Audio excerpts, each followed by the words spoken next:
Arab panjang itu mesti doa Doa. kan. Ya, kemudian ke Mekah itu kan padahal ini syekhnya sedang berkhutbah atau memberikan tausiah, itu langsung amin amin amin padahal bukan doa itu. Itu masih mending di masjid di Masjidil Haram ya. Iya. Ini di Jeddah kan orang Arab semua. Iya. Ini cerita lucu aja. Begitu orang Jeddahnya lagi ngasih petunjuk sama kita, Iya. pada saat kita di imigrasi, Iya. orang amin, padahal lagi ngatur barisan. Iya gitu. Ini bercanda saja. Iya. Ya dalam artian kita memang harus paham ya. Betul sekali. Apa yang apa namanya kita minta di dalam kepada berdoa. Allah. Ada satu cerita lagi yang lucu Ustadz ya. Iya. Suaminya ini seorang ustadz Iya. yang membaca doa dengan Iya. bahasa Arab, rupanya isinya itu minta nikah lagi. Istrinya amin. Diaminkan. Begitu nikah lagi, kok punya istri loh, mama kan yang amin nih. Nah ini makanya jadi Gitu kita ya. harus paham lah isinya ya. Paham ya. Betul. Nah kemudian masalah masih dengan agar doa kita dikabulkan. Kabulkan. Dalam situasi yang seperti apa sih Ustadz kita dapat merasakan nikmatnya kita berdoa Nah, gitu betul. Ustadz? Iya, iya. Biasanya kita akan merasakan nikmat berdoa kalau memang kita betul-betul butuh tuh. Iya, iya. Kita Sampai betul-betul keluar mata, butuh, sudah betul-betul ini kebutuhan kita yang sangat mendesak gitu. Lalu kita meminta dengan sungguh-sungguh pada Allah, kita merasakan nikmat itu. Jadi apa artinya? Pertama tadi Mbak Evi bilang kita butuh tahu betul, paham apa yang kita minta. Kemudian memang saat berdoa itu kita mengungkapkan rasa keperluan, rasa kebutuhan yang sangat kepada Allah Subhanahu wa taala sehingga betul-betul nikmat gitu. Lalu yang ketiga, saat berdoa itu fahami bahwa kita ini menghamba Allah yang sangat lemah gitu, bahwa hanya Allah yang maha kuasa untuk menentukan yang terbaik buat kita. Itu akan menjadikan suasana rohani itu terasakan betul, menjadi sebuah kenikmatan di dalam jiwa kita ya. Nah jadi kita butuh semacam itu, dan memang etika itu memang harus dijaga. Kalau orang tidak menjaga etika atau ada berdoa, sulit untuk bisa merasakan nikmat dan bahagianya berdoa. Iya. Ya. Iya. Jadi kalau hanya sambil lalu saja doanya, nggak bakalan orang menikmati doa. Jadi betul-betul diniatkan malam ini saya mau berdoa sehingga bisa menciptakan situasi dan kondisi yang benar-benar menciptakan kekhusyuan betul, ya, Ustadz, betul ya. sekali. Iya, iya. Dan itu adanya biasanya di malam hari ya. Iya, Ustadz, ya. karena pas tenang, orang lagi tidur gitu, nyaman betul meminta kepada Allah. Nah Ustadz, kita kan minta sama Allah juga nggak sekali dua kali Ustadz, Nah, betul, ya. betul. Selalu berulang dengan doa yang sama gitu Iya, ya. Ya iya, Allah, mohon diberikan rezeki yang banyak, iya, iya, yang halal, yang iya. berkah. Besok begitu lagi ya Allah. Iya. Berikan anak yang soleh. Besok sama ucapannya seperti itu lagi. Kira-kira Allah bosan gak sih Ustadz dengan doa kita Ustadz? Saya suka malu sama Allah kalau doa, ya Allah maaf ya. Saya kadang-kadang, ya Allah maaf ya Evi, minta lagi. Itu bagaimana Ustadz? Lah karena Allah sudah perintahkan gitu kan, maka tidak mungkin lah Allah kemudian menganggap apa yang kita lakukan itu sebagai hal yang salah atau kemudian Allah bosan, enggak gitu. Bahkan kan Allah mengatakan tadi di awal juga saya singgung, malam yas'alillah yaghdab alaih, siapa yang enggak mau minta pada Allah, Allah murka padanya. Malah sebagian orang itu salah paham itu. Jangan suka nyuruh-nyuruh Allah gitu.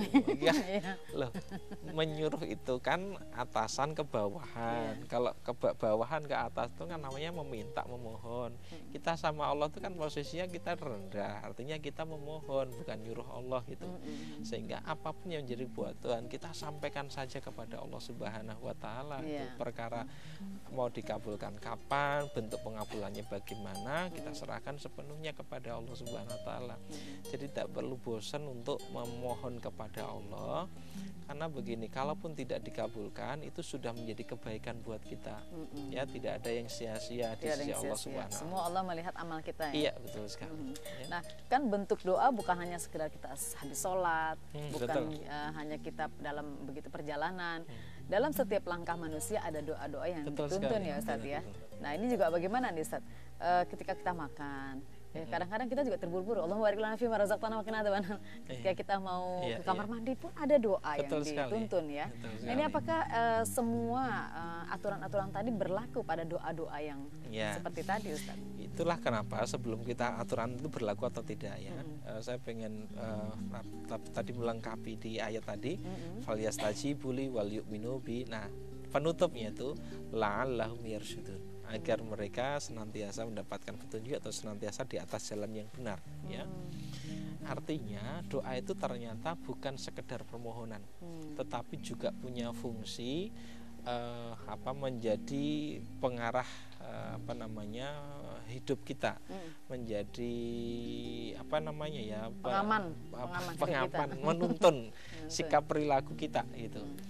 Maksud saya adalah kenapa sih pada setiap aktivitas yang kita lakukan ada doanya, mau makan ada doa, mau tidur ada doa, mau keluar rumah ada doa, bersermin ada doa.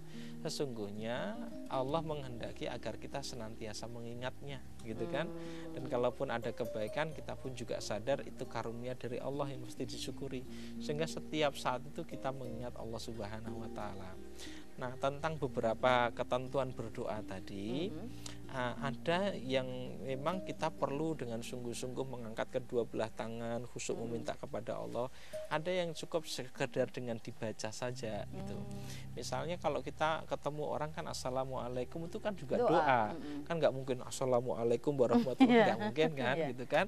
Artinya ya hak doa yang dilakukan yang lain-lain itu kalau makan kemudian atau bersermin itu cukuplah dengan diucapkan sudah cukup. Ya bismillah, Allahumma barik lana fima razaqtana wa qina adzabannar, atau mbak bersermin Allahumma mahsanta khalqi, tidak harus dengan ngangkat tangan juga, jadi diucapkan saja pun sudah memadai gitu. Ya ini Evi tanyakan ini karena ada pembiasaan berdoa itu kan kepada anak-anak kita ya Ustaz ya. Betul sekali. Bagaimana doa itu dibiasakan dari kecil dan dari hal-hal yang kecil ya sampai kita dewasa sehingga sudah menjadi satu ibadah biasa gitu buat kita semua.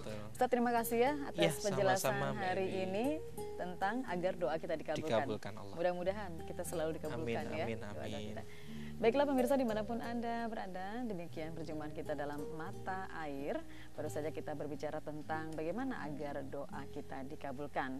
Jangan pernah bosan untuk meminta kepada Allah SWT, karena Allah sendiri sudah menjanjikan, siapapun hambaku yang berdoa kepadaku pasti akan aku kabulkan. Hanya saja ada beberapa proses yang sudah tadi disebutkan oleh Pak Ustadz Sigit ya, mengenai kapan dan apa manfaatnya jika doa-doanya itu dikabulkan oleh Allah SWT. Jangan pernah berputus asa atas doa yang belum dikabulkan. Pasti Allah menepati janjinya. Terima kasih pemirsa untuk kebersamaan Anda. Sampai berjumpa kembali. Billahi taufiq wal hidayah. Wassalamualaikum warahmatullahi wabarakatuh. Waalaikumsalam warahmatullahi wabarakatuh. Ya sama-sama.